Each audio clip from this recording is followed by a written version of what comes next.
Ladies and gents, we have a special guest today. You'll see her flamboyantly in the background there. She lost 50 pounds on a plant-based diet whilst raising kids, and she's now spreading her amazing message of health and positivity. I always call her the happiest person I've ever met, which is true, by the way. You're the happiest person I've ever met.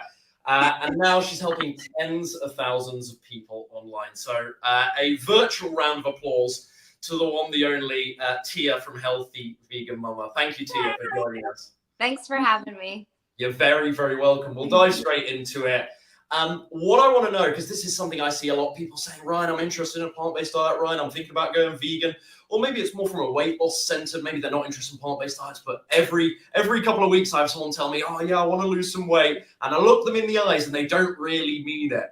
So what I wanted to ask you is, how long has it been since you first, or how long was it since you first got interested, you first heard of a plant-based diet and it caught your attention, to the first time you actually said, right, I better take action on this? How long was that length of time? Do you remember? I do. It was almost a decade. And I always talk about this, and part of me regrets saying that because I don't want people to hear that and think like, oh, this is pointless for me.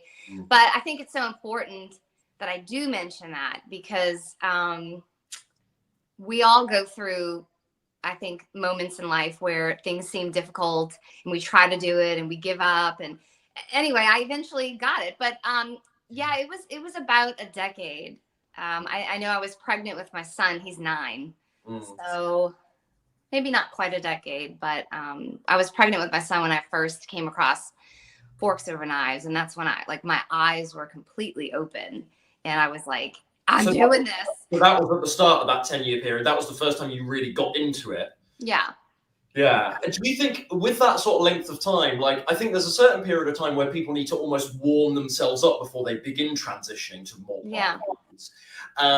But do you think at some point that then actually it starts going the other way and you actually start really putting it off, and you've gone actually through the transition period, but because you never take action, it actually gets worse and worse. Then it's another couple of months, another year or two. When do you think that was, when it went too far and you were like, oh my goodness? Well, I'm the type of person, as you know, because you were my coach. I like to jump like right in something. I'm not a little like dabbler. So when I watch Forks Over Knives, and now granted, I'm like 6 months pregnant and I had just been diagnosed with gestational diabetes. So that's kind of what got me searching for health, like documentaries on Netflix, because I was like, what is going on? Like, nobody in my family has had diabetes or gestational diabetes. Why is this happening to me? So anyway, I saw it and I'm like, I'm doing this. And of course my OBGYN at the time was like, this is not a good idea. You know, you have gestational diabetes. You should be eating meat, dairy, eggs, no carbohydrates to keep your blood sugars low. But right after I had my son, so I had a newborn, which is hard enough. I was like, I'm going vegan, you know. And at this time, I didn't quite understand. Sorry, what year is this? Just for a bit of context, because I'm thinking how I met you in 2019, I think. So yeah, this is 20. I mean, he was born in 2013. So this is either the end of 2012 or the beginning of 2013. So. What was I saying?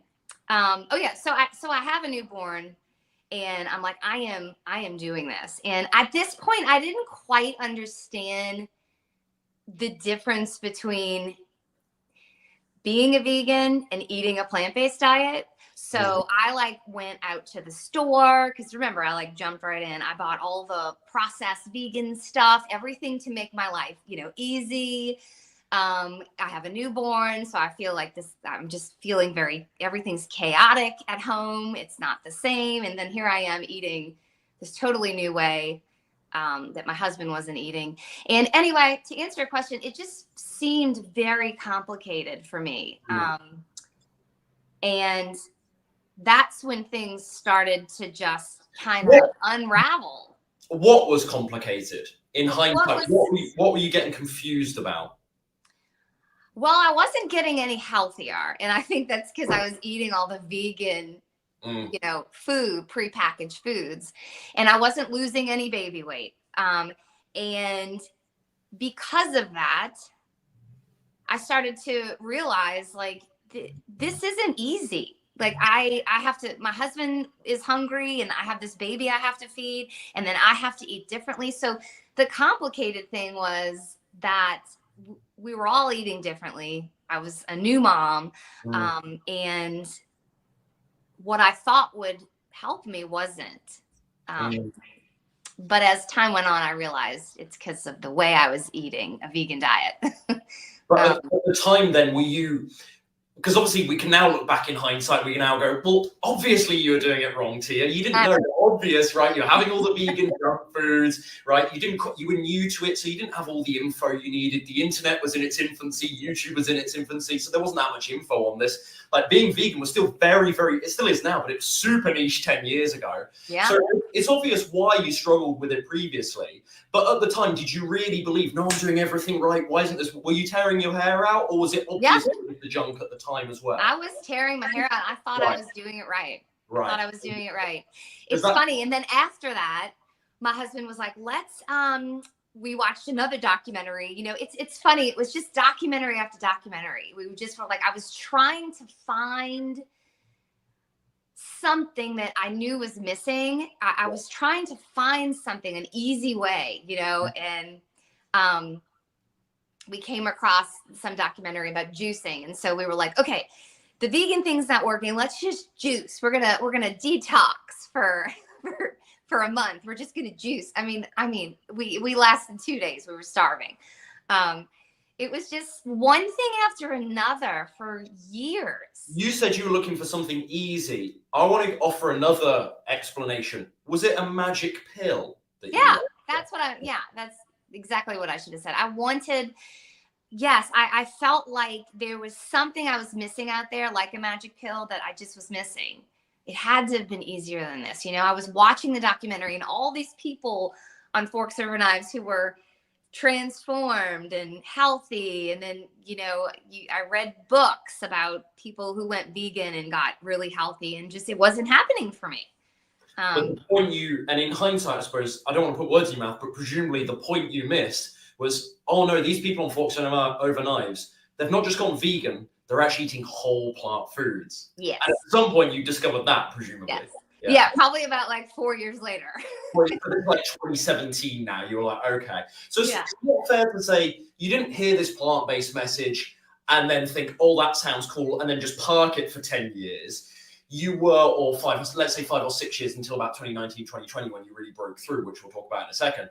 But you were flirting with it. You were going through presumably phases throughout the year where you were giving it a shot and then sort of going back again to meat and dairy, or always that you were able to do the vegan thing, but never sort of clean up your diet so much? No, I would go back to meat and dairy because it seemed too complicated, being vegan. So in a heavy meat and dairy family and society, it was like, this is too difficult for me.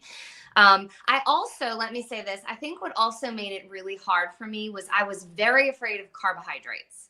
Right. Because I had spent decades dieting since like 12 years old. I hate admitting that. And I was, you know, all brainwashed that I wasn't supposed to eat carbohydrates. And so imagine being afraid of carbs and then moving over to a very carb heavy way of life. I mean, I was starving, you know, because once I realized like, oh man, I shouldn't be eating this processed stuff. Let me stick to whole plant foods. Like a couple of years later, when I realized that, I was staying away from the beans, the potatoes, the rice. And I literally was, it seems like just eating like, you know, broccoli, all these non-starchy veggies, lettuce and fruit. And you can't, I mean, I guess some people can, but for me, I couldn't sustain that way of eating. And so once again, in my mind, I'm like, this is not working for me. And so I went back to meat and dairy and just continued to have lots of health problems throughout this, you know, I keep saying decade, but it was probably like 6 or 7 years. Throughout this time,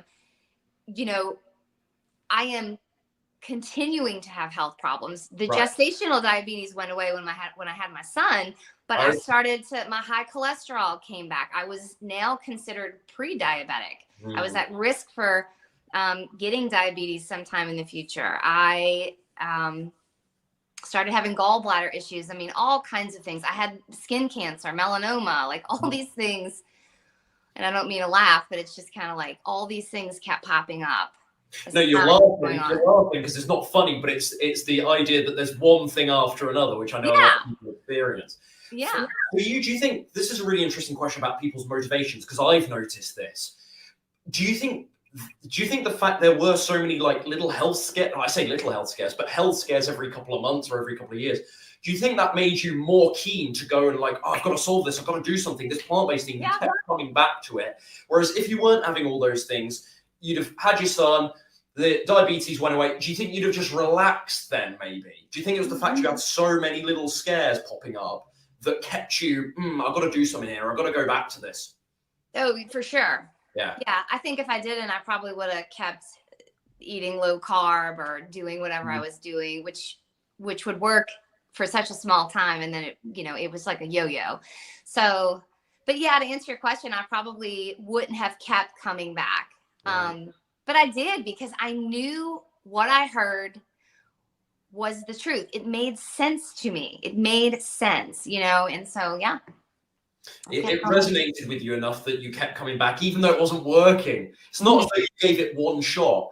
And I think that's a great thing that anyone watching who's been sort of flirting with plant-based eating or taking the step to go vegan, whether for ethically or for health reasons, I think you're a great example of where it's never too late, right? You were playing with it. I mean, you're still a young person now, but you were playing with this for a long time. You were flirting with this for a very, very long time. And it wasn't sort of 7 or 8 years in. So we say a decade, it's a decade until now that you were first interested, but 7 or 8 years in, when you actually started to master this, like that's quite I don't mean to sound condescending, but that's quite a long period of time versus my journey, which was like a month. And so I think it's really important for people to know that about you. And you're now somebody that is like a figurehead in this movement. It's really important that they know that that is your story. And it actually took you a long time to fully transition. And I think that's what I was trying to say at the beginning, which I think made no sense, was that sometimes I'm a little apprehensive to say it took me so long. Right. Because I don't want to scare people. I don't want people to think that's going to happen for them. Because a lot of people who want to eat this way want to change quickly. And I don't blame them. But I do think it's important for me to mention, because there are so many people out there like me. And it is never too late. And once it clicks and you find what works for you, which is pretty important, at least it was for me, then that's it. It's so easy, or it has been easy. Let's talk about that then. So fast forward to, as you said, 2017, 2018 now, and you'd struggled with it up until this point, but your head was still in the game, still kept coming back to this, still thinking, yeah, this is the answer for me. The plant-based message was resonating with you. What was the tipping point, or what changed in those couple of years to whereby you were like, okay, here's what I need to do now? Yeah, I came across High Carb Hannah, and she talked about the Starch Solution and Dr. McDougall. And when you'd seen all the documentaries at this point anyway. You'd consumed that content. I saw What the Health. I saw Forks Over Knives. Some of the other ones I had seen. But I still was afraid of carbohydrates. And then when I came across High Carb Hannah and I read the Starch Solution, it was like my mind was blown. I'm like, wait a minute.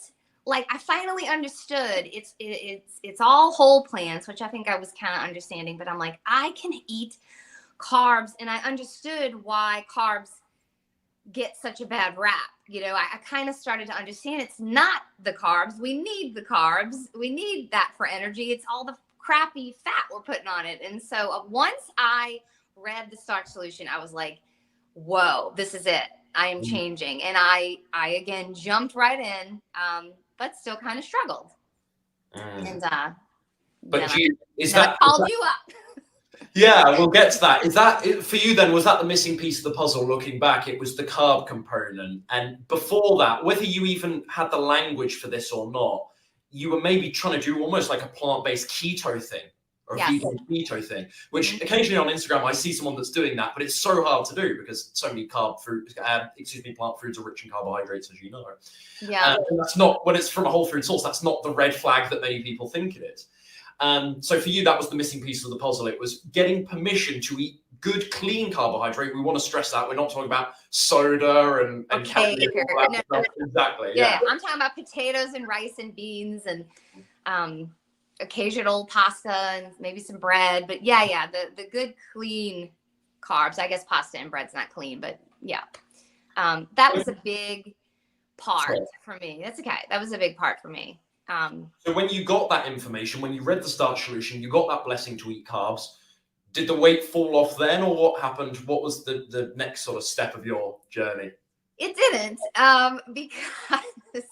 because I still get it. Boy, I tell you, the diet culture really screwed up my mind, because I still didn't understand that I needed to be in a calorie deficit. I just thought I could, and you have mentioned this so many times. We hear this a lot, but I thought I could just eat whole plant foods and lose weight as much as I want. And it wasn't the case. And, so I was dealing with that thought that I could just eat as much as I wanted. I also had a lot of emotional and mental ties to food. We've talked about this like a lot, just from years and years and years of dieting. And so that kind of messed me up too. I knew I needed help in that sense, and someone to kind of push me along in the right direction until I got on my feet. But yeah, those were the two big things, I think. Understood. Emotional ties to food. I've got a couple of questions about that later, so we'll definitely come to that. And I suppose one of those emotional ties, or limiting beliefs at least, is that carb issue again. Do you think there's something, going back to what you said about calories there, because it's spot on? Do you agree with because you've heard me say it many times, that in this vegan plant-based space, it's almost like we underemphasize calories? Now, I think the mainstream health world, calories are talked about constantly, to the point where it's irritating to people. And so I think what's attractive about, partly what's attractive about the plant-based message to people is they hear that they maybe don't have to worry about calories, and it makes the plant-based message even more attractive to them. I'm sure they've got several reasons for coming over, but it makes it seem more important. And I think, therefore, it gets sort of underemphasized by people in this community. I don't know if it's teachers. I don't know if it's maybe the teachers are emphasizing calories, but people in their audience aren't really picking up on that message. Whoever is to blame here, I'm not pointing the finger, but do you agree with my emphasis that it doesn't get talked about enough, or do you disagree with that? For That's sure. a tough question, I know. No, for sure. Well, I think it has two parts. I think like the people I think there's such a big push for plant-based just for health reasons. And I think they don't talk about calories because it's not front and center. Like they just want people to move over to get healthy finally. But in the weight loss arena of plant-based, yeah, there is this theme of just eat plants and you'll lose weight. And for many people they do, and that's awesome.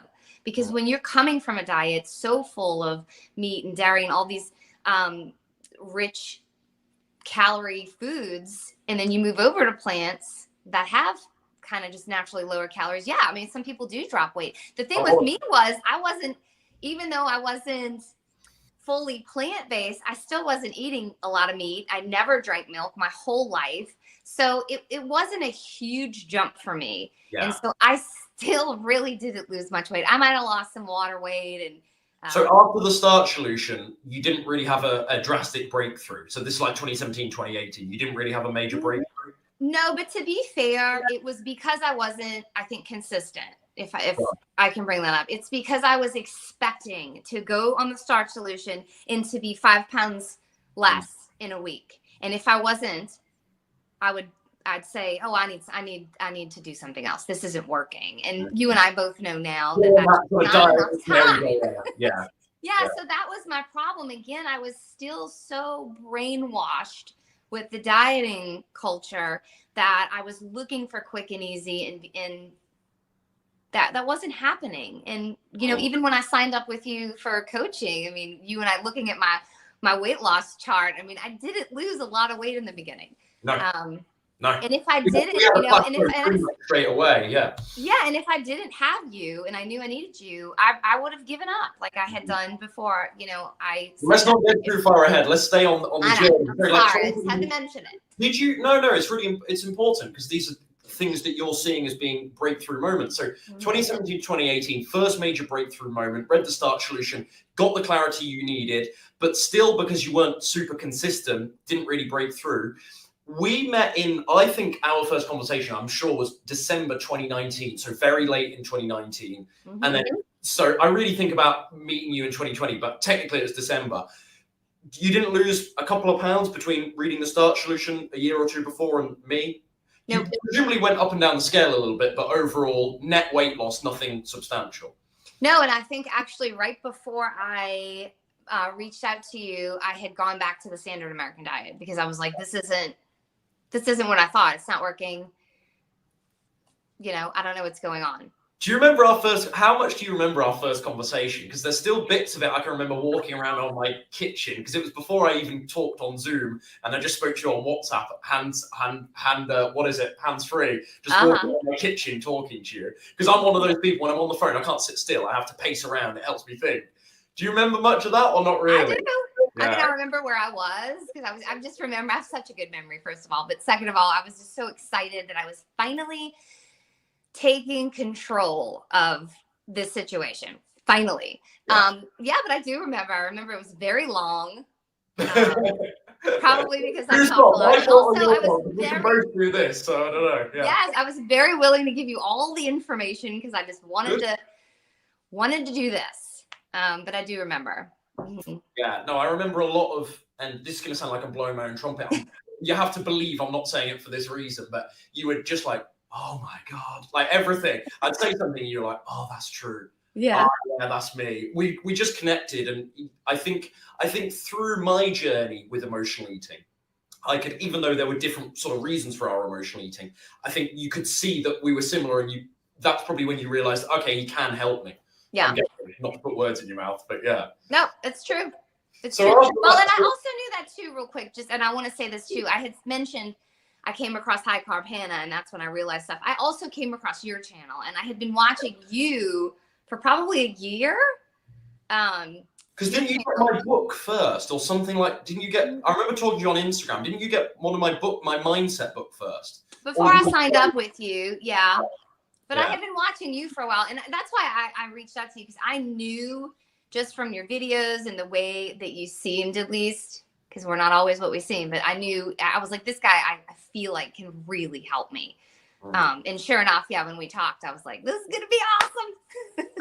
my perception as well is, like, because you asked, as I said at the start, and I wasn't joking, you are the world's happiest person, or you must be in the top 10. You are so positive. And I've even seen you in the darker moments over the last couple of years, and you're still really positive, even when something isn't going well for you. The way you reframe things, I've got a lot of time for how your attitude, even when things aren't going for you. I've got a lot of time for you know that. But I've lost my train of thought in complimenting you in an over the top manner. What was I going to say, T? We were talking about just when we first talked, and the Starch Solution. I wasn't, this is what we're talking about, I wasn't losing weight. Yeah. Between coming across that and signing up with you, I still wasn't losing weight. And I went back to the standard American diet, and I had a massive gallbladder attack. That's what happened. And then I knew I need to change now, or I'm going to have surgery, and I'm going to have my gallbladder out, and then it's just going to be other things. Was this right before we met then, literally in the month before? Yeah, because I do remember talking about it, but I can't remember the sort of timeline of everything. I mean, it might have been like 2 weeks, a week. Right. It was quick.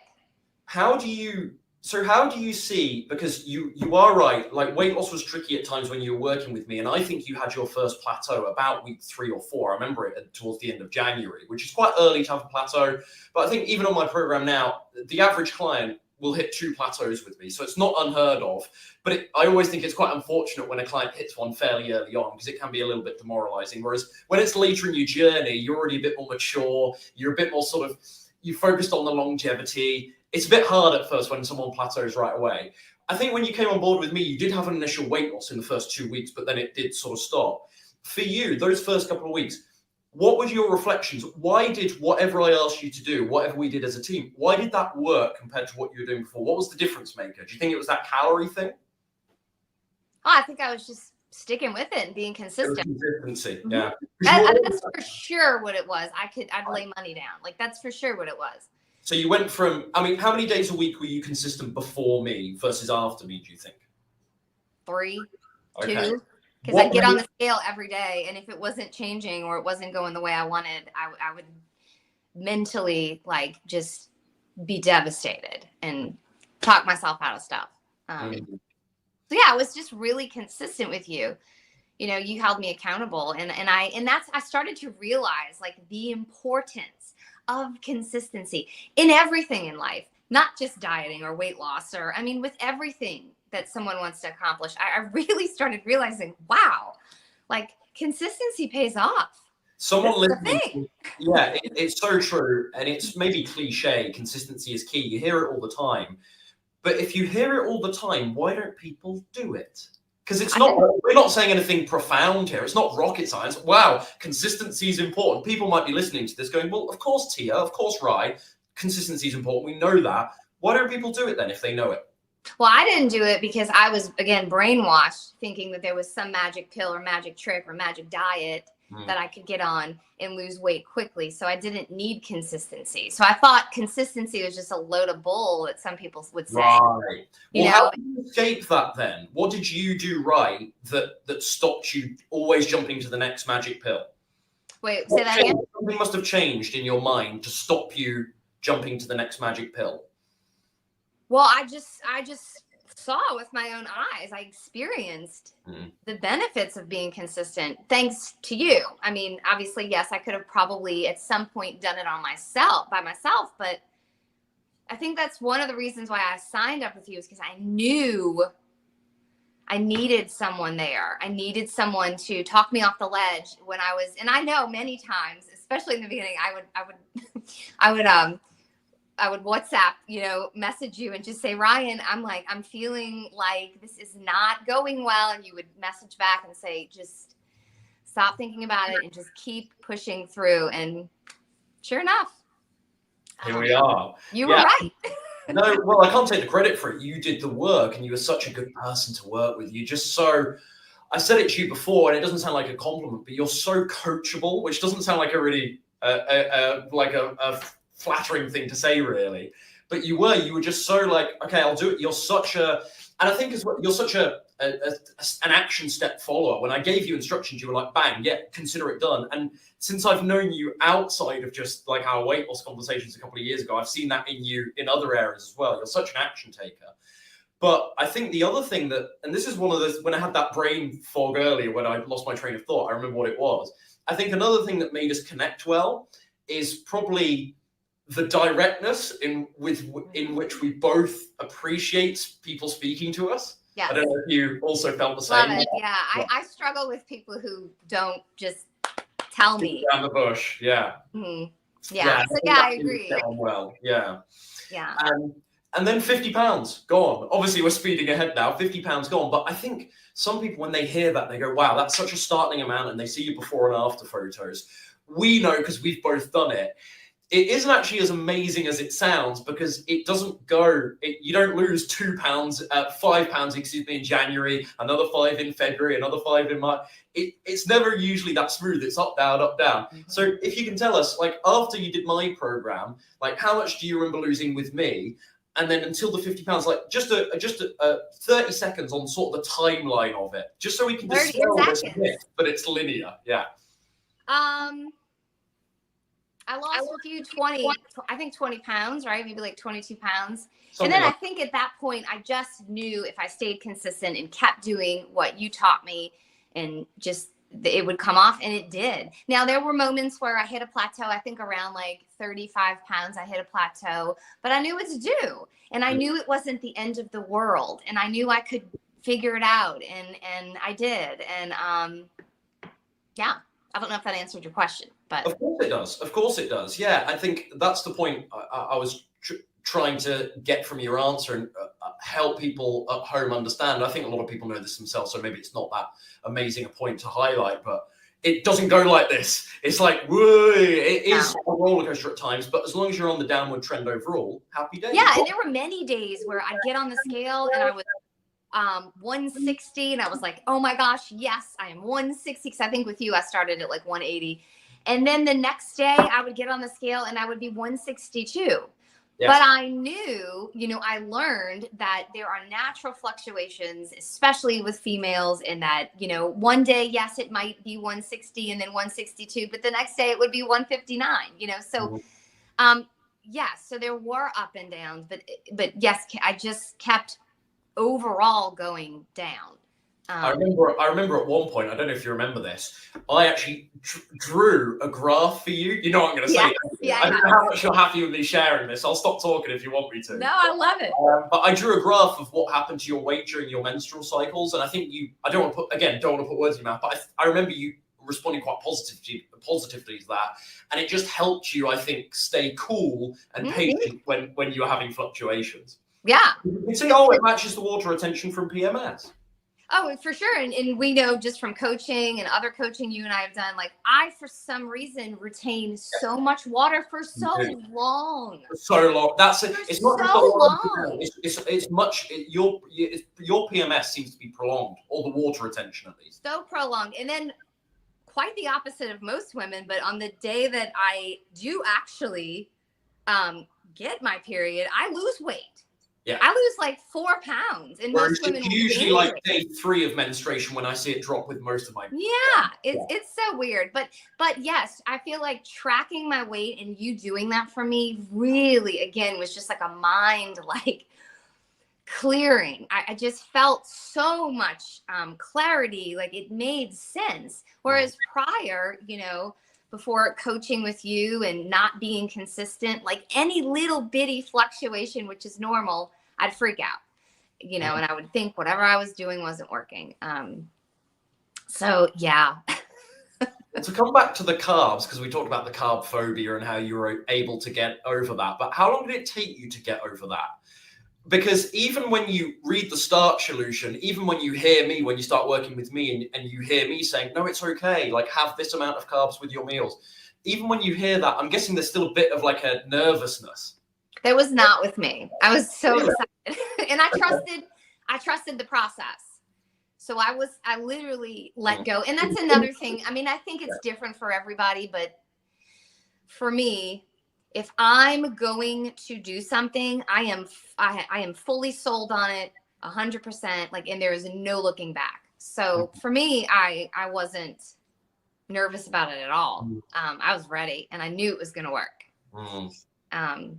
That's what I meant. When I said coachable earlier, that's exactly what I mean. Your trust in me made you such a pleasure to work with, because you were just, again, it sounds so funny. It sounds like I'm almost being manipulative, but you were so compliant, which sounds like an awful thing to say, but you just bought into what we were doing so much that you didn't question anything, and you just acted with conviction, even in the tough times. And ultimately that allowed you to continue even with the plateaus. Yeah. So you got over the carb phobia. Another thing because we talked about the bottom line of consistency for you, that was the major thing holding you back. And that's what seemed to get better in around sort of 2019, 2020. Another thing aside from the carb phobia that stopped you being consistent was the emotional eating then. This is a tricky one. How did you stop using food as a tool to deal with emotions? And I know that's a can of worms, but. No, it's good. I've talked about this a lot. I actually have a video on this. I just replaced food with something else. Okay. So, and I'm not saying that was easy at first, but like instead of me running to food if I felt, alone or lonely, and I don't mean to say that to make my husband sound horrible, because he is here. He's He's not watching. He's there in the background. But I know he's here and he's loving and great. But I think many moms probably sometimes feel alone in their journey of motherhood, because we do so much for our kids and for our family. So there were many moments where I felt that way and would run to food. And so I just realized, like, I can't, if I am not really hungry, I need to run to something else. And so I started just running to just a walk around the block. I wasn't saying I'm going to go walk 5 miles, because to me at the time that sounded very overwhelming. I was like, I'm just going to go outside, breathe some fresh air, and walk around the block. And I started, again, to be consistent with that new habit. Was not easy at first. And before I knew it, that's what I would do when I felt a lot of emotion. Is I would go walk. I would pick up, one other thing I did, I start picking up books. I started reading now, or I am a reader now. I like to say that. I never was, but I am now. It's funny, if you see a lot of books, like I have a little section where I put books that I've read. If you see it, like all of a sudden there's more books there, it's because I've been feeling very emotional. I'm getting essentially quite proud of this. You're dropping a few hints there with your swagging Sean. Yeah, so to answer your question, I just replaced the food with something else. And it wasn't easy, again, but it had to be done. It had to be done. And I had to be disciplined with that to stay consistent. And after about, I would say, a week or two, probably more 2 weeks, that was my go-to. I think that's what people don't realize is emotional eating. When you turn to food emotionally, and you know, because ignorance is bliss, but when you know that you're turning to food emotionally, you really do feel like you're in the pit of hell, because it just feels like a cycle that gets worse and worse and worse. And it is, in effect, because you're training yourself to do it. And you're training yourself that food is the appropriate response to an emotion. And emotions are things we all experience. So it isn't really an appropriate solution, but that's what you train yourself. You program yourself to do that. And I think what is amazing, what you just said, 1 to 2 weeks, not that it's cured or fixed completely in 1 to 2 weeks, but people that emotionally eat, I think they overestimate how long it actually takes to stop feeling so emotionally connected to food. It's just 1 or 2 weeks of saying no, and you really start to reprogram yourself more quickly than I think a lot of folks realize. Do you think that was true for you? Did it surprise you how, with a bit of work, how able you were to cut those emotional ties to food in actually a short space of time? Yeah, I think it was pretty surprising. I also think I kind of just knew that was what was required. My mom always told me growing up, it takes 2 weeks to start a new habit. 2 weeks, anything I would do, she would always say, okay, if I would start a new school and I would be nervous, she would say, give it 2 weeks. Yes. You'll feel it'll be all normal. So, but that's just always 2 weeks. Yeah, it's always 2 weeks is hard though, right? And that's where people stop. It's like going over the proverbial hump. It's like with junk food cravings. There is almost, some people won't appreciate this metaphor, but there's almost this withdrawal like symptoms for the first sort of 5 to 6 to 7 days. But once you get over that, I always just want to tell people, look, it gets so much easier. But I think a lot of people don't believe that. They haven't seen it yet, but you've seen it. Yeah, and I don't want it to sound like within those 2 weeks before, I started really consistently running to walking outside or a book when I felt emotional. I don't want it to sound like I didn't mess up within those 2 weeks. There were 1 or 2 times or 3 times where I ran in the pantry. But instead, so what I used to do is when I would do something like that and I would emotionally eat, I would just tell myself, well, the rest of the day, I'm going to just go crazy and eat that all day, and then I'll figure it out tomorrow. But within those 2 weeks, if I did falter a little bit, I would just get right back on course. I would say, look, we all make mistakes. Starting over right now. Like, we're not waiting till tomorrow. And so that kind of helped too. But yeah, I mean, are there ever moments now where you still look at food you used to enjoy in the past and think, oh, I could have that? Where are you now at with cravings, with emotional eating? Is it still obviously, I don't, but is it still there a little bit? Oh yeah, for sure. I mean, especially having kids who, eat snacks and like all kinds of, non-plant-based things. I mean, it might be vegan, but it's not. A lot of what they snack on is not plant-based. And yeah, I have cravings. And I don't, if I really want a potato chip, I have one potato chip. Like, I don't, I'm very much so about not depriving myself. I think there was a time where I needed to stick to, if I'm not going to eat chips, I'm not eating chips, not even one. But I think now, after 3 years of maintaining and living this way, I have found a happy medium where, I mean, I can have 1 or 2 potato chips if it's in front of my face and I want one, because I can control myself. I know, you know, what 15 calories from 2 chips isn't going to ruin anything, you know, but it would ruin it if you started going through the whole bag. That slippery slope ensues, but obviously you've got way more control now. Yeah. Right. And I also understand consistency, both the good and the bad of it. Right. So I understand if I was to grab 2 or 3 chips or 4 chips every single day or 4 times a week consistently, then I probably would see some weight gain or something unhealthy happen to me. So I get it now. I get it. I understand that I can have 1 chip or 2 chips or, you know, as long as I don't make that a habit. I think that's probably very similar to where I've arrived at. I've arrived at a place whereby I think the flexible dieters at one end of the spectrum, those that promote sort of 70% clean eating and then 30% sort of junk foods, I think they're totally wrong. And I think that's not high enough a percentage. But I think the very Puritan clean eaters that literally could never even go to a restaurant to eat and promote that sort of idea, I think they're wrong as well. And I hate using that idea of that word balance, because I think a lot of people misuse the word balance. And I don't agree with most people's version of a balanced diet, but I think there is a compromise between those two.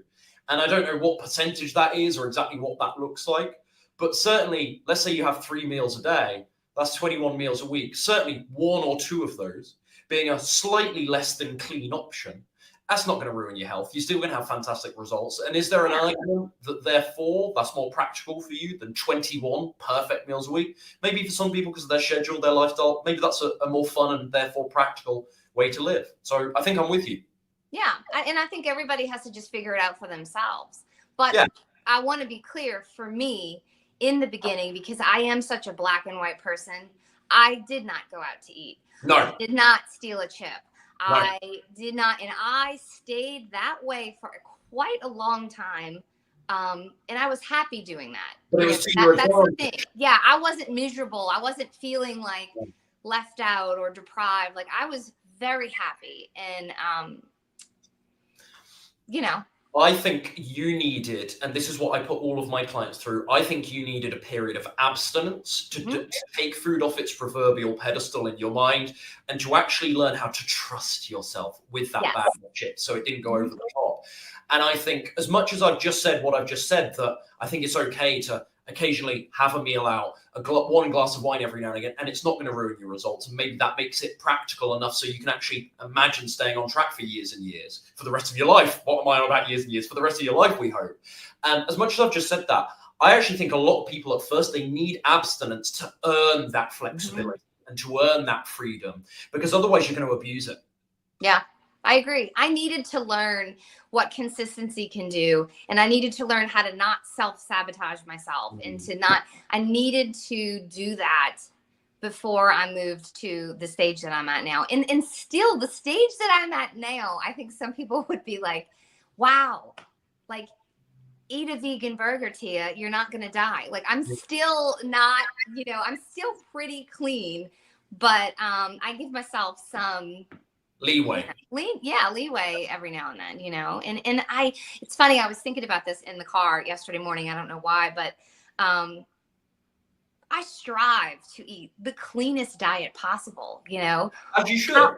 Yes. However, I, you know, and I'm only saying this because I was thinking this, I am living in the year 2023. I'm not living in the year 1123. You know, where there was such a small amount to choose from. I mean, everywhere we go, there's McDonald's and all these horrible foods. And so we can't expect to be perfect all the time.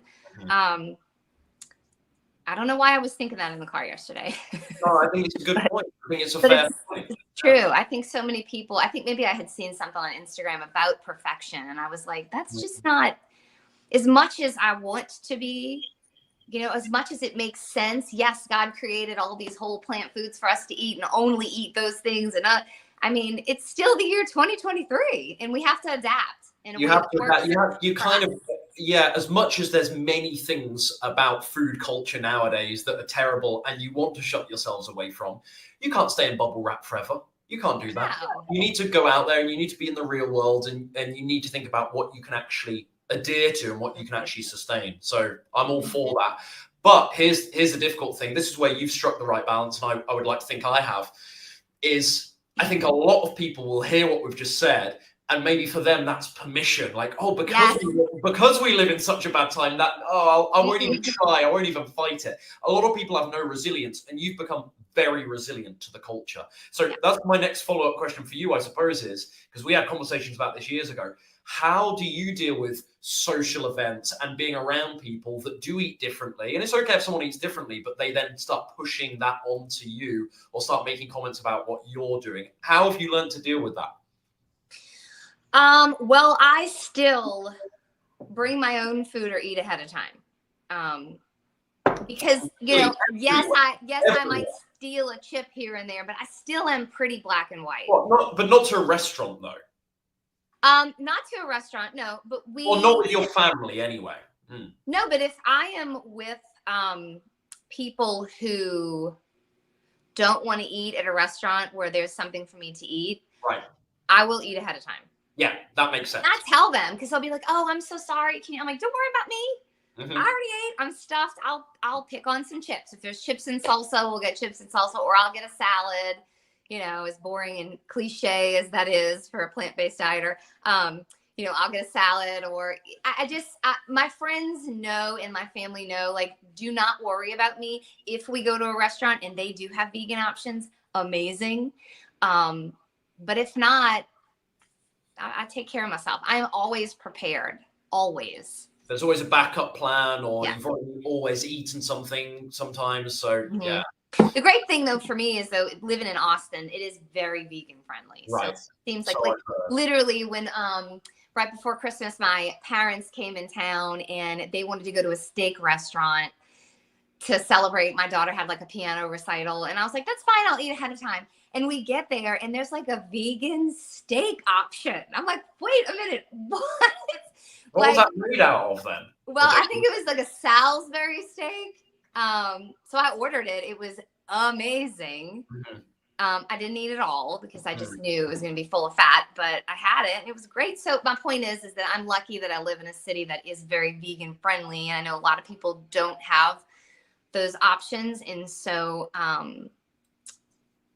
if that was me, I'm not saying they need to do this, but if that was me, I would be prepared and eat ahead of time, or, don't go, or if you have to go, I don't know. I mean, there's been times I've brought my own food to restaurants, but some people good answer. Rude. There's lots of good tips there for people watching. So plan ahead, think ahead, and you'll be okay. Be honest.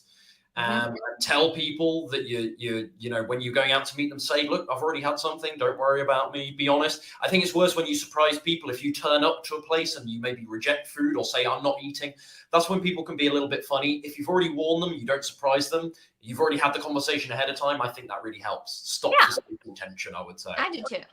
What advice do you have? Because I want to remind everyone watching, this 50-pound weight loss that you've so brilliantly achieved, that's also happened whilst you've been raising children, and not just raising children, raising young children. I think when we met, your son must have been 5 or 6, perhaps. I think 6, yeah. 6. So what advice would you have to any parents raising young children who want to eat better themselves? Parents who want their kids to eat better? No, that's my second question. So you can answer both. That was my follow-up question. Parents who want to eat firstly for themselves,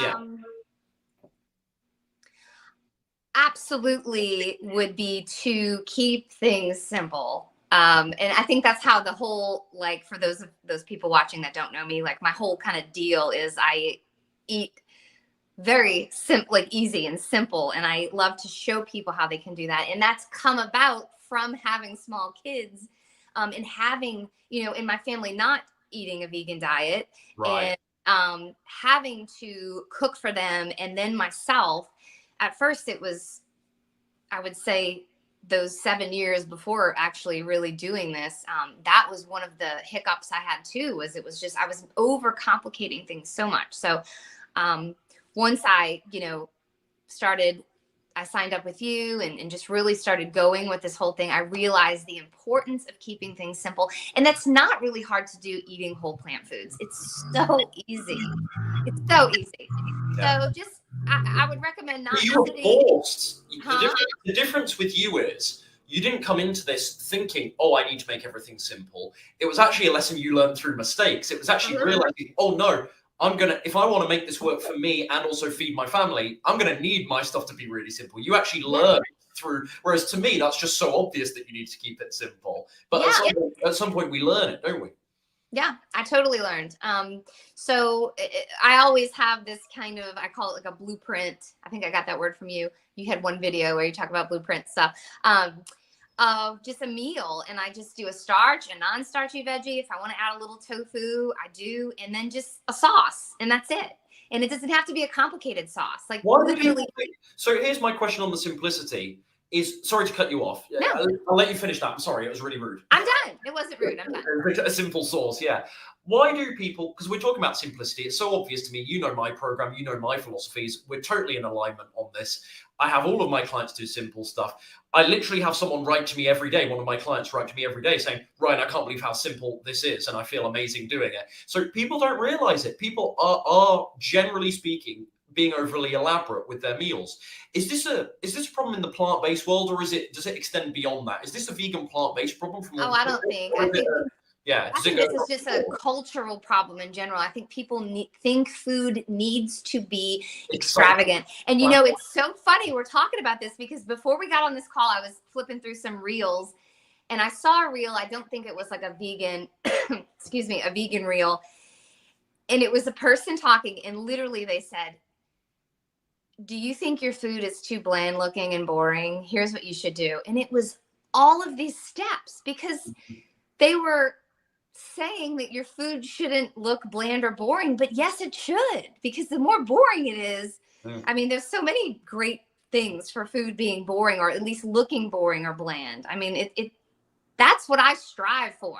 My food's not looking super complicated because then I know I won't overeat. You want it to look boring. Easy. Yeah. Yes. So it was just funny that I came across that and I was like, this is the problem. It's brainwashing people to think that like they have to have these extravagant meals with all these ingredients and all these fancy sauces. Yes, I do like sauce, but super easy stuff. Your sauces are really simple. Your sauces are amazing, but they're maximum 5 ingredients. I don't know if I've ever seen a sauce from you with more than 5 ingredients. No, I mean, my book, Saucy Vegan Mama, has sauces that might require like a blender and stuff. But on the day-to-day, I am always mixing together low sodium soy sauce and tahini. That is the most delicious thing I've had. Oh, not tahini, low sodium soy sauce and nutritional yeast. Okay. Sometimes I eat tofu. That's how I do my tofu or tamari nutrition. That's it, just tamari. Because people always say, "How do you make tofu taste good? It tastes so bland." Tamari, nutritional yeast, bake it in the oven. It's the best thing. So good. I started doing a little smoked paprika on it too. Good out. Yeah. So good. But that's the thing. It's just simple. You can do. Sometimes I do a little tahini in soy sauce. So good. You can do all 3. Taco sauce. That's done. Like it's just. I always have those things. And I'm always just kind of throwing them or topping them on my stuff and it tastes delicious. And that is it. So that's what I mean by sauce. Just, simple. I should say maybe flavor, you know? No, yeah, that's it. Because some people, they will hear what you just said about things. You actually try to make things a little bit bland and boring. That doesn't mean tasteless. They're not the same. You're just talking about simplicity. No, I think that's really good advice for anyone with young kids because they're busy. You've got responsibilities. What about for helping their kids? What about advice to any parents? Any tips for helping parents encourage their children to eat better? Yeah, I think that depends on the age of the kid. I think if your kid is, under school age, I mean, you can just tell that child what they're going to eat. Like, I mean, before my kids went to kindergarten, it was so easy for me to get them to eat healthy. They just ate what I made them and they thought it was amazing. Like my daughter would just eat salad and avocados and, I mean, sometimes, at the time I was eating chicken, she would just eat whatever. Yeah. But once they go to school and they start to see, if your kids go to school, other kids eating other things, they start to get a little attitude. And, so I think it depends on the age for my kids who are 9 and 7, and they were at the time 6 and 4 or 3. My daughter was a little easy to control, but my son, I would say to just, again, keep it simple and to start slowly. Like I started replacing a lot of junk food with fruits and veggies, like so easy. Kids really like fruits and veggies. More so fruit, if you just give it to them if that's all you have. And I was saying a little earlier, like my kids do eat a lot of like vegan crackers and cookies or whatever, but I don't buy that much, you know. I don't, but I am in control essentially of what comes in this house. I suppose the younger the child, the point you're making is the younger the child, the more authoritarian you're going to be anyway. Yeah. They don't have a choice. Yes, but there is a point. I mean, still, if you're living in my house, like this is what I'm buying, and I'm one to not like. I don't want my kids to feel like, angry is not the right word, but maybe resentful that they have to eat this way, and all their friends, you know, they go to a friend's house and there's Doritos and stuff everywhere. So I'll just buy a healthier, hopefully vegan version of things that their friends have, and I'll have them in the house, but I don't go overboard. I have lots of fruits and veggies. That's one thing to answer your question I would say is just that's great. Start with lots of fruits and veggies. I think especially fruits, because even for kids, they're a home run. They're used to a lot of I should say start with fruit. Start with fruit more so than veggies, I would argue. So obviously you want to encourage them to eat veggies, but I think fruit is the gateway to getting kids to eat better because of the sweetness. It's true, but I will say this. I mean, my kids do love veggies because I offer them to them, and I do find they are you just need to train them to appreciate those foods. Yeah, you just need to train their tastes. Yeah. My dryer is like making loud. It's okay, I can't even hear it, so hopefully it's fine for people watching at home. The other thing I would say is, and so the point I would add is, for anyone trying to get their kids to eat better, and obviously I don't have, as my audience knows, I don't have kids, but this is, so I can't speak from personal experience, but this is something I've observed. I think, and I want your insight on it, I think it's absolutely critical that mum and dad have the same message. Because if mum's saying one thing and dad lets them off scot-free, or vice versa, or when they go out the house with one parent, if that parent's taking them to McDonald's, and then it sort of contradicts and compromises the morals that get instilled by the other parent, I think that spells disaster. It does. And I think that happens a lot because there are a lot of people, like a lot of my followers, they are the only ones eating a plant-based diet. Right. And they struggle with Yeah, and I mean, and I've even gone through that too. There's been many mornings where, you know, my husband's out going to get donuts, or like, you know, and I'm like, ooh, can we like dial it back? Like they ate really bad this week, or, you know, it's just, it happens, but that's a great point. I think if you can be on the same page as your partner or husband or wife or whatever, that's key. That's key, you know? Yeah. Good. No, you talked about, earlier on you mentioned tofu when you were talking about your sort of favorite meals at the moment. Anyone that's watched your stuff online, they'll see the avocado, they'll see the occasional nut or seed. I think there's a lot of, I don't know if a fair term is fat phobia, from many sort of perhaps starch solutioners. I don't think Dr. McDougall is responsible for this. I think it's more people following it. They get very scared of anything, any fat, it doesn't even have to be a fat-rich plant food. Any plant food that contains more than a couple of grams of fat, people get worried about. You're obviously not worried about it. Can you talk about, did you have that fear? How did you get over that? Where are you at on the dietary fat issue? Because it seems to be a bit still contentious in the Yeah, I never had the fear. And let me say this, I do watch though that I don't go overboard with fat because of my gallbladder issue. Right. I have a big gallstone in there, and so I do have to kind of control the amount of fat that I eat, but I still eat fat freely, and I still to some extent eat the amount of fat that I want to. I just really watch. I don't eat oils, and I do watch restaurant food because I find those kind of fats affect me. But I never had a big fat phobia fear, and I think it was great having you as a coach because you don't either, and you. I don't want to say recommended, but or allowed. I still promote a low. Yeah, to be very clear to anyone watching, I still, if you're not run into me before, I still, not to make this about me, it's your interview, but I still promote a low-fat diet. But this is important context. What I'm an advocate for, and I don't want to put words in your mouth, but I think you are too, is that many of these fat-rich plant foods have nutrients that foods that don't contain much fat don't, like the omegas, for Right. example, omega-6, omega-3, and you can't really get those elsewhere without supplementation. And also, certainly for women, hormonally, seems to be really wise. I think there's also a satiation factor. Having a little bit of fat in your diet, more so than an ultra high carb diet, I think it can really help with satiation. Well, and I think you're right. I remember I was eating a bit low. Like, I think when I started with you, I was like, I'm not going to eat more than 10 grams of fat a day. And I got to a point where I was not satisfied, and we upped my fat. There was no magic number, but I started eating a little more tahini and a little tofu. And I still to this day don't stick to a certain number of fat. I just eat fat, healthy fat, when I feel like I need it. And it's fine. I haven't gained weight. I don't have gallbladder problems. Well, you've lost 50 pounds eating fat-rich plant foods, which some people don't need from what. No, and it's crazy because I get messages all the time from people who, and I can tell that they are new to the starch solution, or they're doing the starch solution, and they'll say, like, did you eat all that tahini when you lost your 50 pounds? And I'm like, yeah. I wouldn't eat, a half a cup of tahini a day, but I would have, 1 tablespoon of tahini throughout the day. I'd have half of an avocado. If I had a little tofu, that's fine. And that was it. Like, I didn't go crazy. But this is what we talked about the best part of an hour ago. Again, I don't know if it's under talked about for anything any conspiratorial reasons, but there is such a lack of talk about calories.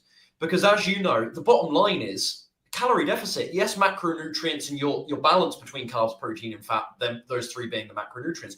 Yes, that is important, but it's calories first. That dictates weight loss first and foremost, or weight gain or weight maintenance, of course, first and foremost. Why don't people in this community realize that?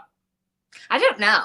I don't know. It's a complicated question. I think about that quite frequently, because I've had that thought too. I'm like, if I wanted to eat tofu all day long and tahini, what's the problem as long as I'm in a calorie deficit? I mean, I don't think it's ideal, but you'd still lose weight. Yeah. I think it might come from the phrase, the fat you eat is the fat you wear. I think maybe people misinterpret that. Yes. Comment. I think they take it extremely literally. Like, anytime I eat fat, they get stored as fat. That's not how the body works. No. Right. I think that could be the root cause of the problem. Yeah. No, it's far too simplistic. It needs a full explanation for people to actually and just like you said, I don't think this came from Dr. McDougall, this fat phobia thing. I just think people have misunderstood some things and just gone. Really I have it every day. I think that's right. I think that's really important. I'm such a McDougall fan, and me too. Even though there's 1 or 2 minor criticisms I have of the starch solution, like I don't understand on his website he talks about capping fruit to 3 servings a day. I think that's odd. I don't think that's necessitous for the vast majority of people.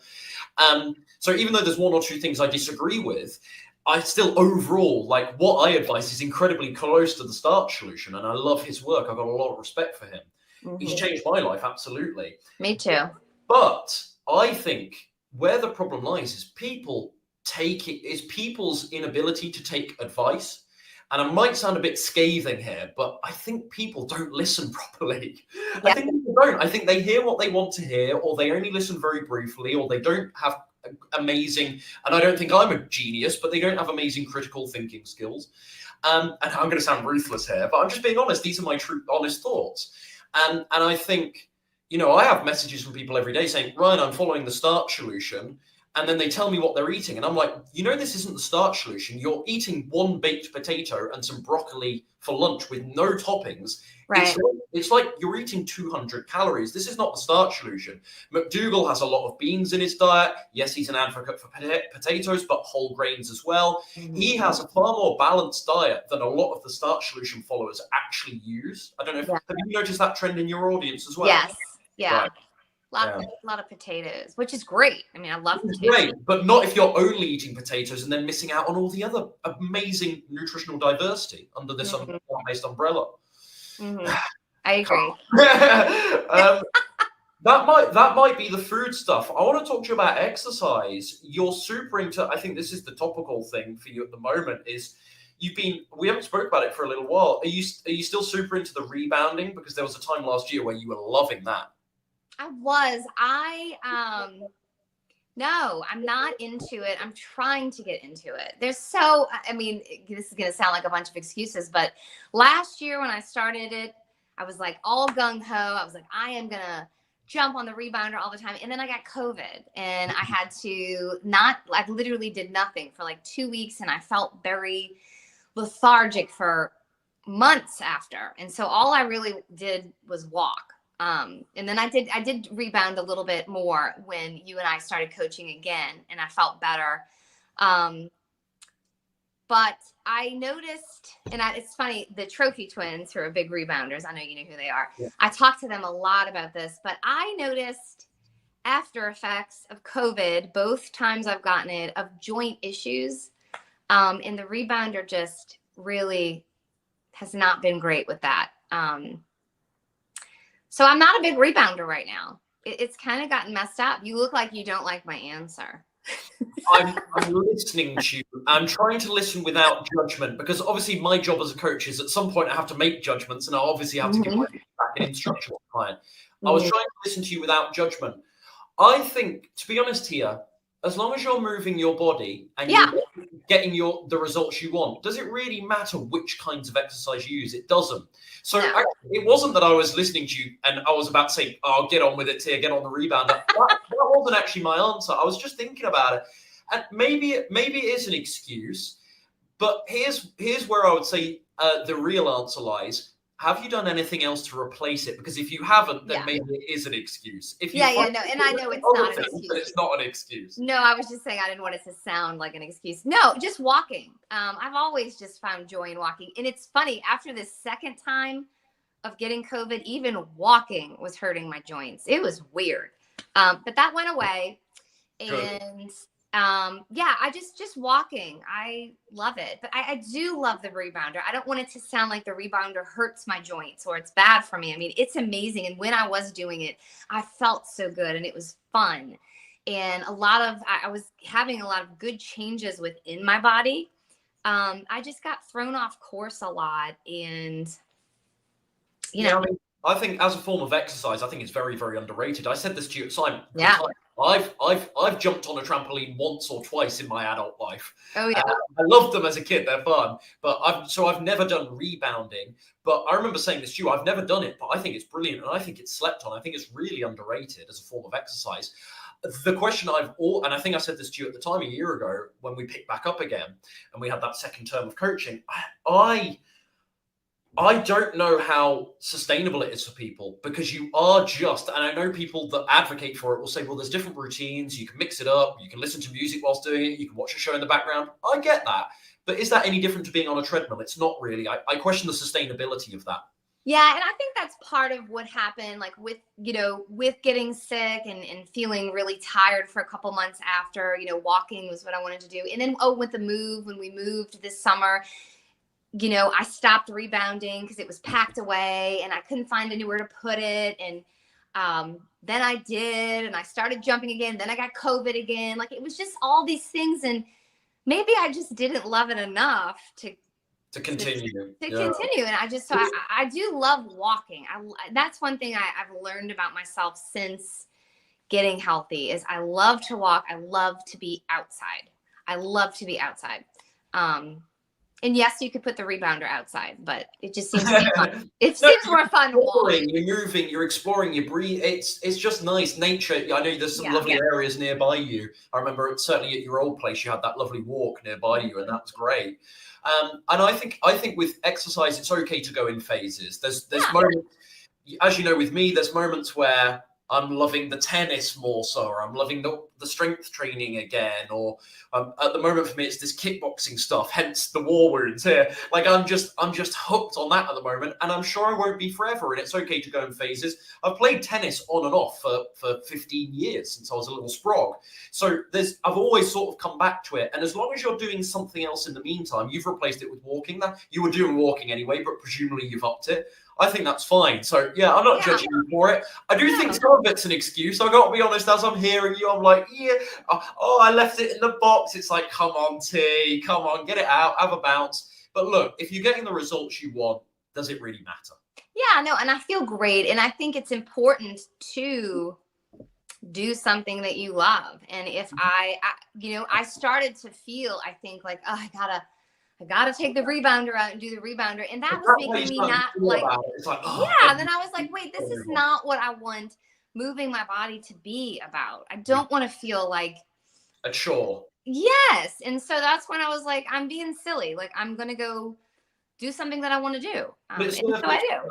It served its purpose for a while, and you may yet come back to it. So, and I still actually, we set it up. It's in my room, and I do get on it every now and then, but it's just not a daily thing that I wanted it to be.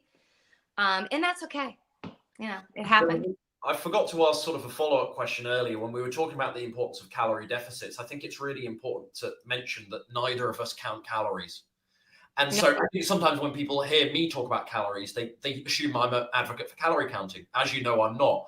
So I wanted to ask you, where are you at on the calorie counting thing? I presume it's not something, well, as I've said, you don't count calories. I know that about No, I don't count calories. Do you ever go through phases where you do? Because when you've worked with me, I've calculated them for you. But have you ever gone through phases where you've looked at them recently? Or no. No, I heard Chelsea Cullen explain one time, and it's just stuck with me, that it doesn't matter the number. The number does not matter, the daily number. What matters is that if you're not losing weight, you need to just eat less calories, not eat less food, but just eat less calories. So you can manipulate your plate to do that. And after you do that consistently for a week or so, if you start to lose weight again, then you're doing good. You don't need a number. You just don't need a number. I agree with that. You don't actually need to know it. I know it for my clients for certainty, but I tell them they don't need to know. They just have to follow their meal plan and the weight comes off. I think that's so stress relieving to not have to count and track or think about it. But I agree with you. Like and Chelsea, therefore, by extension, if you're getting good results, why change your strategy? Yeah. If you're not happy with the results, if it's going too slow, we can argue about what too slow is. But let's say if you're in a plateau and it just stops altogether, do a review, change something up. Maybe you need to shave 70, 80 calories off your daily diet. But certainly don't worry about it too much if you're losing weight and feeling good.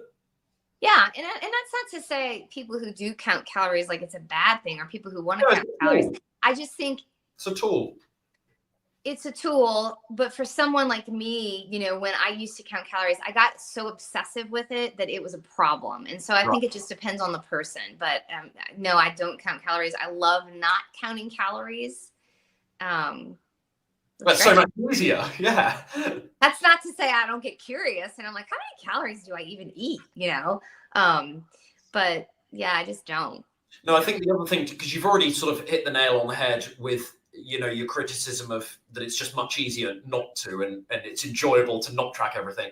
I think the other potential large problem with calorie counting that I see is, I think for a lot of people, it can distort their relationship with food, where they're just seeing everything in a quantitative sense rather than a qualitative. I can never say that word. There's 3 T's in it. You did good. And so thank you. When it comes to food, I think it's really, really important that you think about food as a source of nourishment and think about the nutritional richness of the foods you're eating, not just break it down into the caloric numbers all the time. Because as much as we've just talked about the importance of calories, the nuance is that they aren't everything, and there's a lot of factors that dictate how good a food is for you beyond its caloric amount. It isn't as much as we've just sung our battle cry about the importance of calories. It's not everything. Yeah. No. Yeah. Good. Yeah. Biggest limiting beliefs or fears? I said we'd come to this right at the start, so it's coming full circle. Now you look back, what were the biggest, not now, but what were the biggest limiting beliefs or fears you've had? I think we've covered a couple, but about... I think it was the carbohydrate thing for sure. I also feared failing for a while. Because I had done that so much. I hate to use the word failing, but I had so many times throughout my life lost weight and gained it back, lost weight and gained it back. Well, those are failures. To be really blunt with you, that is failure. Yeah, it was to me. And so I was fearful of that, but it didn't stop me. Sorry, what were you fearful of specifically? That happening again, presumably? That you'd make all this effort, but it doesn't work? Yeah. Or it doesn't stay off, the weight doesn't stay off? Yeah. Because for me, I'm a very like driven person, and I like to set goals and reach the goals and move past that and get a new goal. And just like, I love to just constantly have something I'm working towards. And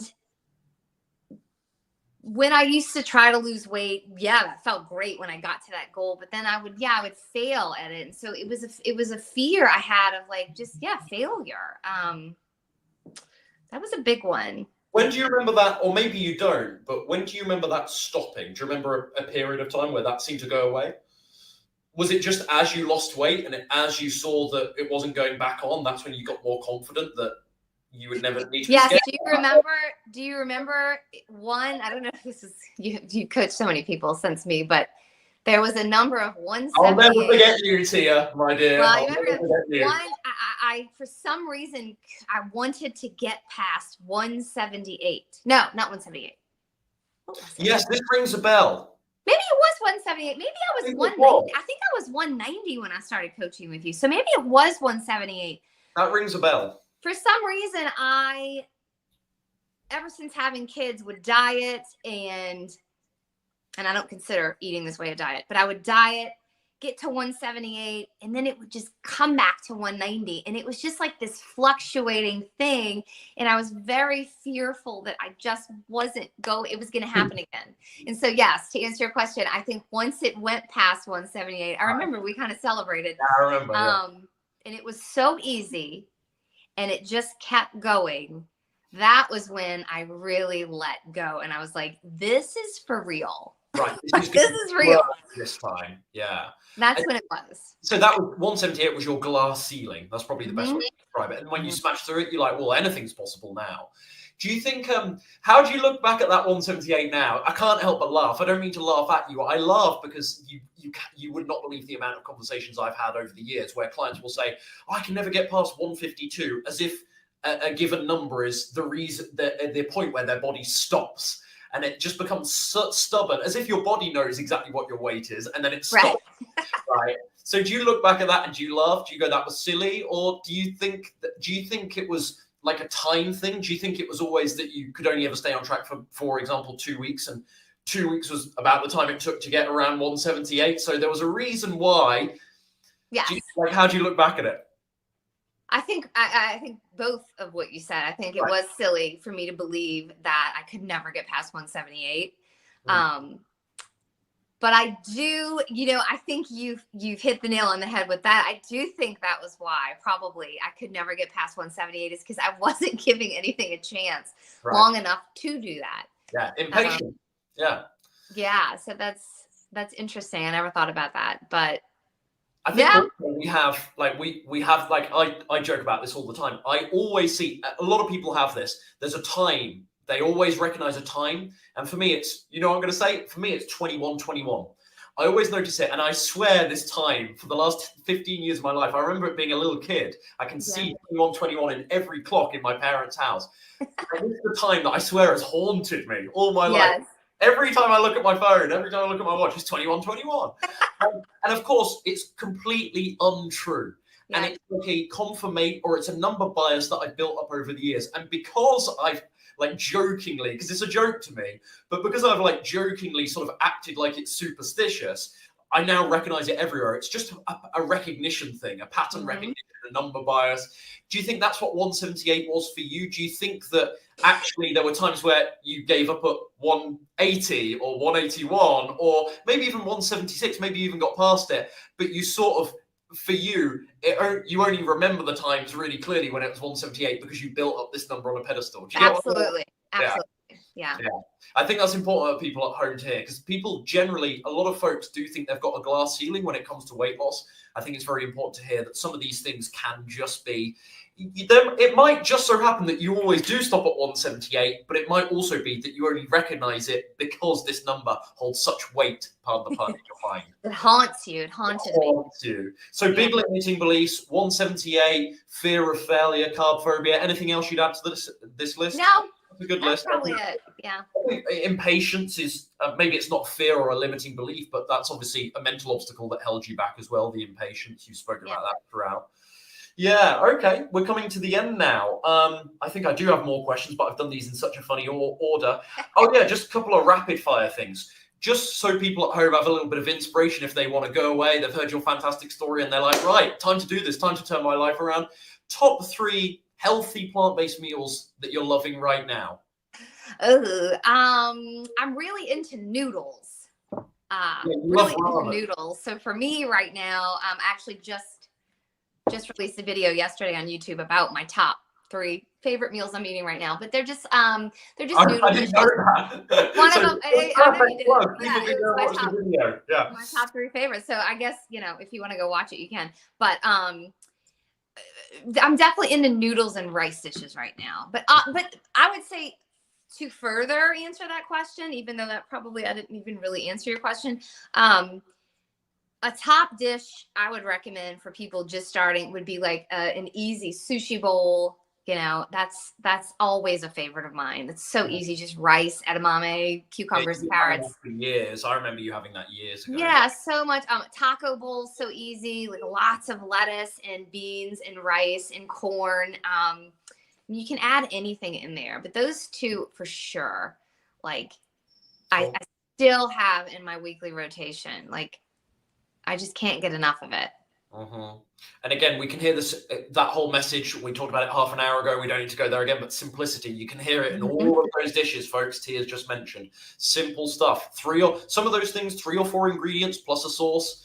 15, 20 minutes cooking time, less. A lot of them less. Not even 5. I would say 5 to 10 minutes. Like maybe. A ramen is really quick, isn't it? Like I love it. Yeah, when I say noodles, I'm real into ramen right now. Like, so into it. Yeah, I always see that on your Instagram. I can't stop.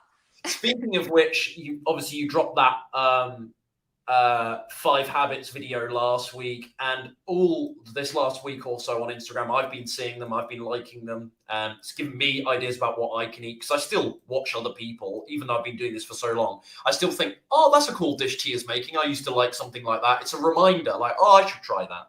Yeah. I think after this, you've said noodles a few times. Like, I'm honestly now thinking, I should do ramen again. I haven't made it in years. So you just get inspiration from everywhere, no matter how long you've been doing this. But anyway, sorry to cut to the chase. So I've been seeing on Instagram this 90-day challenge. Have you got any idea how many people are doing this with you? Because that would be cool to know. Oh, are you talking about the 100-day? Sorry, I read the comment. Everyone was like, there was a lot of people commenting. But do you have any idea how many people are doing it? Are you talking about the 50-50 plate thing?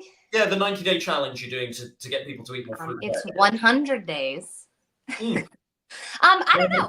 I don't know how many people are doing it. And I don't mean to say this to be rude, but I'm doing it for myself, not any other people. But no, I think I need to get. I'm doing it. I mean, I want, of course, to be inspiring to other people and show them that this is so easy and so possible, and just take it day by day. That's why I'm doing this, is because I want to show people, like, if you have this big goal, you got to take it day by day, and before you know it, you're there. Yeah. I don't know how many people. I know there's a couple people that are doing it that have reached out and said, I'm doing it. I mean, my first post, I think a lot of people commented and said they wanted to do it too, and I love that. I love that, I can motivate them and inspire them to eat more veggies. But essentially I'm doing it for myself. I'm posting it to keep my mind focused on the day to day. It's accountability for you, isn't it? Because it's accountability for me. Yeah. From you. Yeah. Because I've gotten a bit away from eating so many veggies, and even fruit, and I think a lot of that, we were talking earlier, has to do with just the cookbook. And making all these, meals every day and tasting them, and then, for me, I get full really quick. And so just two bites of a dish will throw me off. And I just got out of the habit of 3, big filling meals. And so I'm trying to consistently eat that way again. I mean, I do for the most part, but.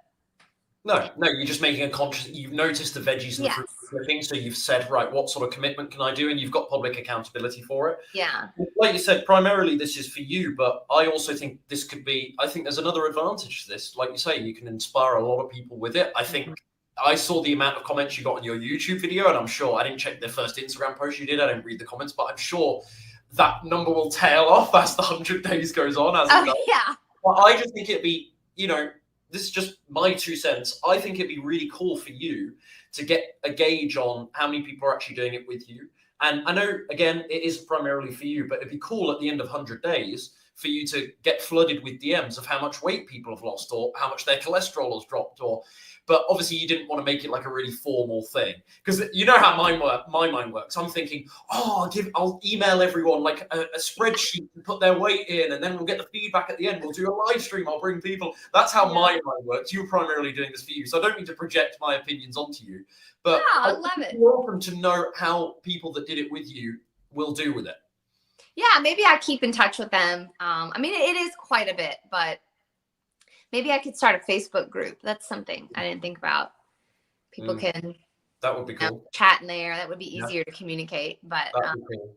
yeah, there's quite a bit of people who want to do it, or who are doing it.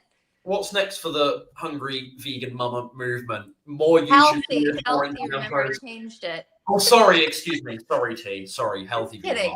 I caused that myself. No, that's sloppy of me though, because it's been changed for a long time. But what's next? Any cookbooks in the works? I don't know. I really would like to do be published, get a published book.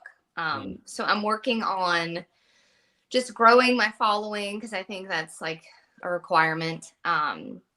And working on new recipes, always easy recipes. I don't know, really. I don't know. I have a couple ideas always going on in my mind, always. But I haven't like fully hammered one down. Like, I'm going for this yet. You enjoy, because it's been a long time since I made a cookbook or wrote a book, because I'm just so focused on obviously on vegan, slim and sustain.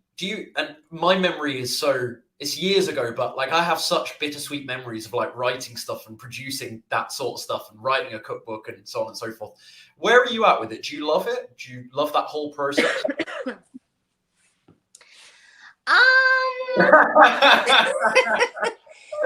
This last one was a bit of a beast. So it took me so long. I do like it, but because I do everything myself, I edit my videos, I film my videos. I mean, I don't have any help.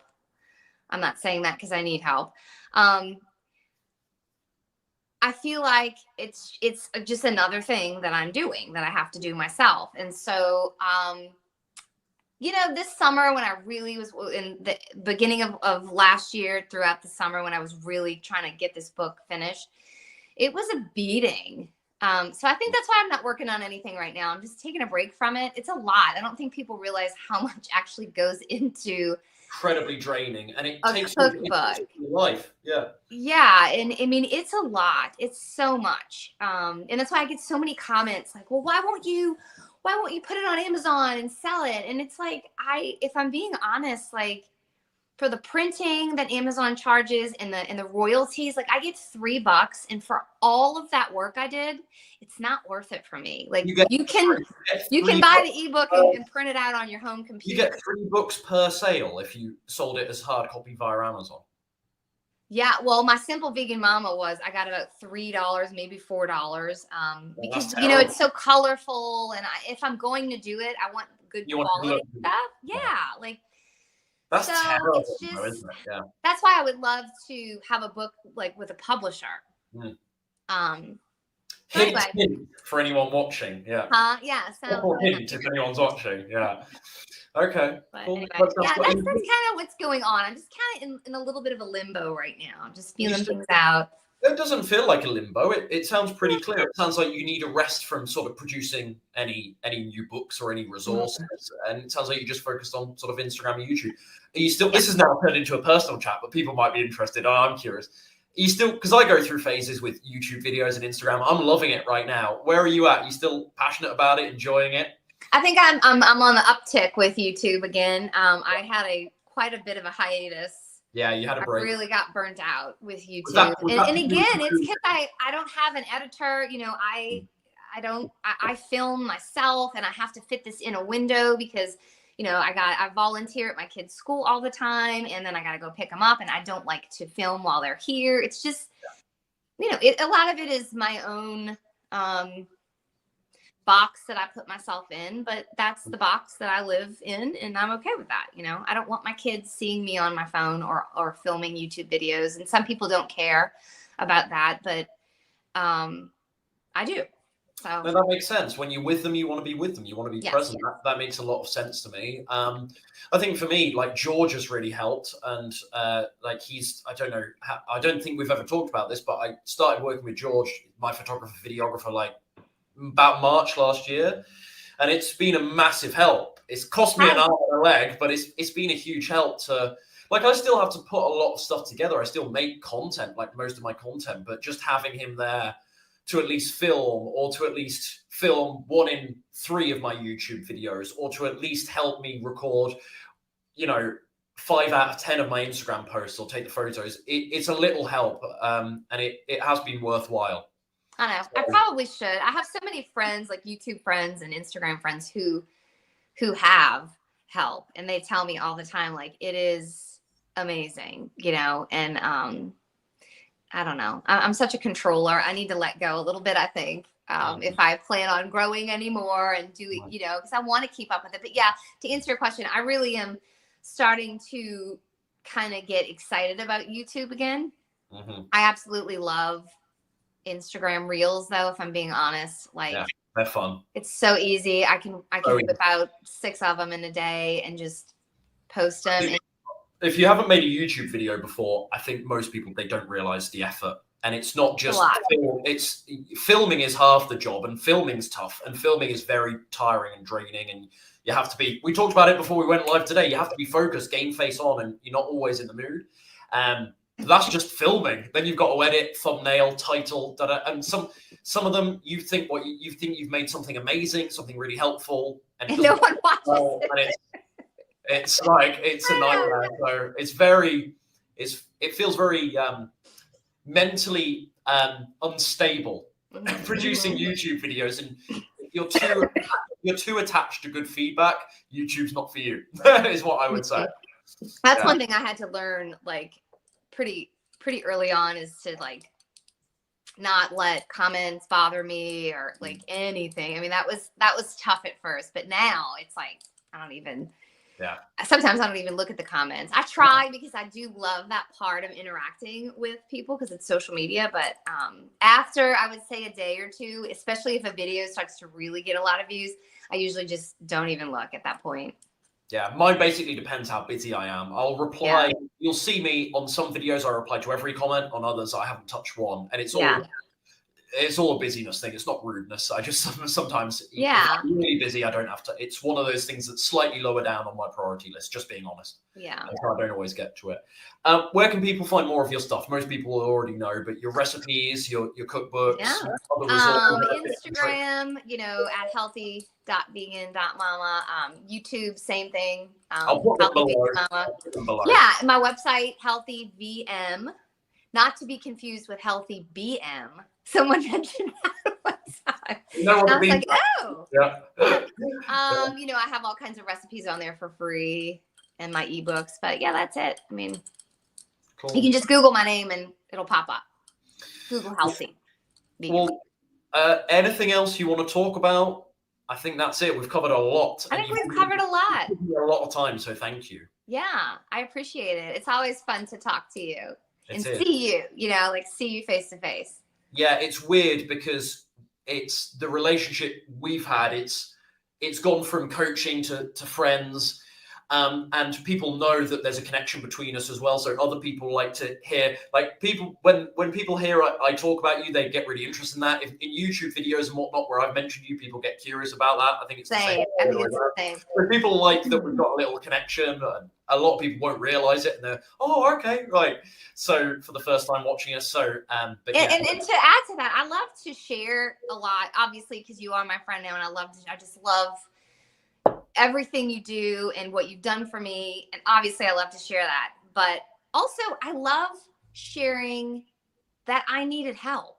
You know, I feel like that's not seen a lot with a lot of the influencers out there, you know, like, oh, they've done it all on their own, which is awesome. You think that's an egotistical thing, why people don't talk about it?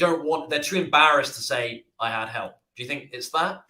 I think that could be, or I think maybe they didn't need help, but I did. And I think there's a lot of people that do, and they are afraid to say that they need help. So I like to talk about it. I'm not afraid to talk about it. You know, I love to take credit and say that, oh yeah, well, I continue to lose weight on my own and I know what I'm doing now. But in the beginning, like, I needed help, and that's okay. When my clients start with me, I've got it's a document called the commitment code. And any clients watching, they'll be laughing as I'm talking about this. And at the bottom of the commitment code, it's sort of a commandments list for habits that my best clients engage in, things my best clients do. I will reach out to Ryan. I will. And one of them is I'll run towards you and not away from you when I'm stuck or when I'm struggling, as in toward me. And I think it sounds so obvious to ask for help, but I think there is something internal that prevents us. The shame, the sense that we're being openly vulnerable to maybe, for me anyway, a stranger on the internet. When a client's just met me, it's understandable that they don't have 100% trust for me just yet. And hopefully I earn that very quickly. And I think I do. But it's understandable that they're a bit apprehensive. And so I think that's a really cool thing to finish on, actually. Just that message of, it's cool to ask for help. In fact, it's worse to not if you're really struggling with something. Yeah. And it is egotistical to not say, you know what, I'm struggling, let me go and find some advice, whether it's free or paid. That's almost egotistical at the end of the day, because you're suggesting that you can solve everything and that you're so perfect in every domain that no one else can give you good advice. Yeah, I agree. Thank you very much, Tia. It's been a pleasure.